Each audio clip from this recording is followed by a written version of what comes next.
It's rare for a franchise to be defined not by its own merits, but by the merits of another. This very exclusive list mostly includes failed sequels and shameless rip-offs. Shows like this stand not on what they bring to the table, but what they took from someone else. This, shockingly, is a company that Digimon often finds itself with. Digimon has lived in the shadow of Pokemon since its very inception, not actually due to copying as some believe, but simply due to proximity. Both have their origins very close to each other. In February 1996, the first Pokemon game was released, Pocket Monster Red and Green. 9 months later, and completely unrelated, Bandai released the Tamagotchi, created by Akihiro Yokoi, Aki Maita, and Takeichi Hongo. It blew up in popularity and became one of the biggest toy crazes of the late 1990s and the early 2000s. The following year, the creators, under a pseudonym, reinvented the Tamagotchi for Bandai to specifically target a male audience. They ditched the round corners and cute design for a more boxy shape. The cute animals were replaced by monsters. Since the screen was very small and details would be missed, they settled on mostly dinosaurs. They further added attacks, transformations, and the ability to fight other monsters. This version was named Digital Monster, aka Digimon. Look, I could stay here all day talking about how Digimon and Pokemon are nothing alike, or why Digimon is better, but I'll go a different route. I want to completely disregard Pokemon and simply explain why people can't forget Digimon. The very first animation of Digimon was a short film made in 1999 for Toei Animation's annual Spring Anime Fair, and it was the directorial debut of one Mamoru Osoda. Yes, that Mamoru Osoda. This short packs more development and nuance in 20 minutes than other kids' shows of the time don't manage for seasons of television. Many of Osoda's quirks, aesthetic, and style, though unpolished, are very much present here, and they became part of the DNA of the franchise to this very day. From Tachi cooking and taking care of his sister by himself, which suggests that he spends most of his days alone with her, even giving her a whistle in case she needs him, to how little their working parents seem to notice them as they fight, which seems to be a recurrent event. This short is the most important and consequential thing in the entire franchise, and to understand why, we have to understand the atmosphere surrounding the original Tamagotchi.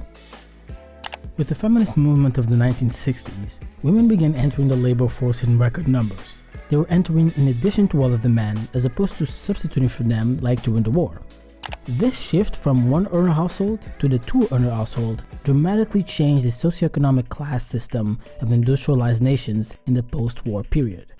While this had many consequences, from increased mobility that led to more people getting out of poverty, to a decrease in marriage and childbearing, one of the most consequential ones was the increase in households with two working parents. This led to children spending more time away from both of their parents, and opened the door for television cartoons and the birth and rise of video games. From the Atari Pong to the Game Boy to something like Tamagotchi. And their primary audience was the very kids that, unlike their parents, spent most of their time alone. This rise peaked at the turn of the century and led to a generation of kids turning to alternative means for companionship.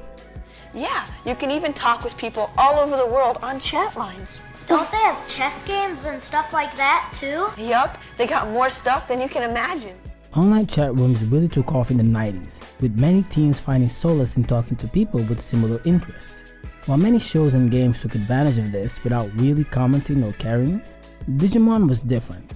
Mamoru Osoda directed the short to specifically cater to and comment on the exact demographic of kids that were playing with the Digimon device, and the series unwittingly continued. The Digimon Adventure cast is a mirror of this entire generation. As mentioned before, both of Taichi's parents work and he spends most of his time alone, taking care of his sister. Matt and TK come from a broken family and have spent most of their lives apart, with each brother living with a different parent. Sora is the daughter of a working authoritarian mother and spent most of her life with an emotional vacuum because of it. Izzy accidentally found out he's adopted and retreated to the internet, spending most of his time in front of a computer. Joe internalizes the high expectations of living up to his older brother and constantly strives for acceptance. And Mimi is, well, the standard spoiled kid. It was an oddly real and down-to-earth combination of backstories that weren't that common at the time, here in the West and particularly in Japan, where due to its still lagging gender disparity and the insane amount of hours many of its workers are expected to do, this issue is made even worse. It's crazy that the entire cast reflects this demographic so much. A demographic that is more independent, more lonely, with more responsibilities and expectations than their previous ones.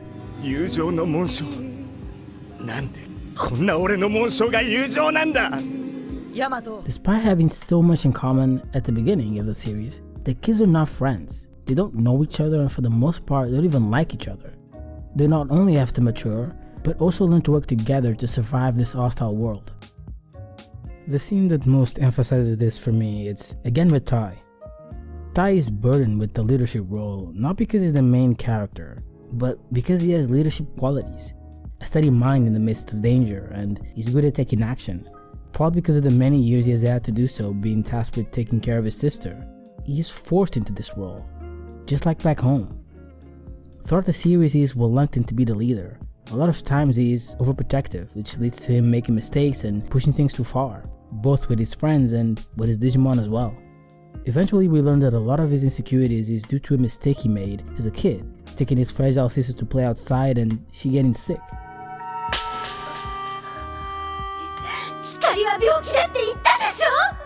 He felt deeply remorseful for having failed in his duty, protect his sister, despite the fact that he himself is a kid, and of course it was too much responsibility in the first place. This is a common theme in Digimon. Kids burdened with too much responsibility. It transforms what is on the outset an innocuous, episodic and innocent series with a lot of cringy jokes into a quite deep exploration of what kids at the turn of the century were going through. All of the initial 4 seasons of the series have stuff like this in one form or another. From incredibly lonely kids that can only befriend these digital pets, to Kenichiro, who after his brother's tragic death, felt extreme guilt for being jealous of his success for many years, which led him to run to the digital world and become the villain, Digimon Emperor. Sure, there are amazing monsters, battles, and long-ass transformations, but the series is really not about that. This is probably what attracted scriptwriter Chiaki J. Konaka, known mainly for his work on Serial Experiments Lane, to write the 3rd season, Digimon Tamers. And yes, there is a thread that connects these 2 shows together. I could spend hours talking about Digimon, but you still have doubts about why it's special and why you should watch it. I'll leave you with this. Mamoru Hosoda's 1999 short film wasn't conceived as the pilot for the show. All that stuff was added after the story was already written and storyboarded. It was a love letter to the kids that actually play with the Digimon device.